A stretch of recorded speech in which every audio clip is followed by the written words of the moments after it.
صباح الخير.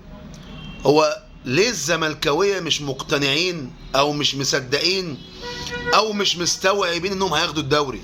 يا جماعه انتوا عايزين نقطه من الماتش الجاي وتاخدوا الدوري. بصوا لنفسكم وافرحوا. انت مالك بالاهلي ومالك ببيراميدز ومالك باي حد؟ خليك في نفسك، انت تتعادل تاخد الدوري.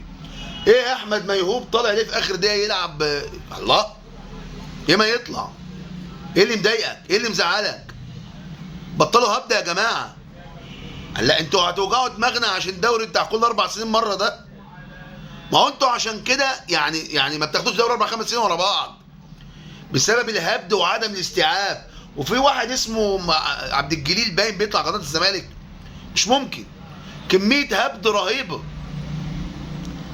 مش طالع يحلل اداء فرقته، مش طالع يحلل الوضع واصل ليه كده. في اخر ماتش ممكن الثلاث فرق واحده فيهم تاخد الدوري، واحتمالات قويه الزمالك، الاحتمال اللي بعديه بيراميدز.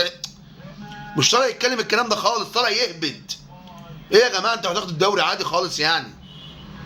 افرحوا، خليكم مع فرقتكم، بطلوا هبد. مش ممكن. ايه يا احمد ميهوب طالع ليه ما يطلع؟ وواحد تاني طالع يقول لك ده انبي سايب الماتش للاهلي. بتقول كده ليه يا حبيبي؟ عشان الاهلي كسب انبي 3-0. يعني انت يوم الجمعه كنت سايب الماتش للاهلي لما الزمالك خسر 3-0؟ مش فاهم يعني ايه المنطق اللي بتتكلم بيه ده. شيء عجيب والله. خليكم فرقتكم يا جماعه، ركزوا مع نفسكم. الاهلي اللي عمل كده في الدوري السنه دي عشان هو وحش. الزمالك بياخدوا الدوري وهو احسن الوحشين. الاهلي لو فايق كان خلص الدوري قبل مجموعه السبع فرق دي اصلا. كان زمان داخل مجموعه السبع ماتشات دول بيلعب بالصف الثاني لو هو فايق من اول الموسم. لكن نعمل ايه؟ الخطيب بقى الله يسامحه.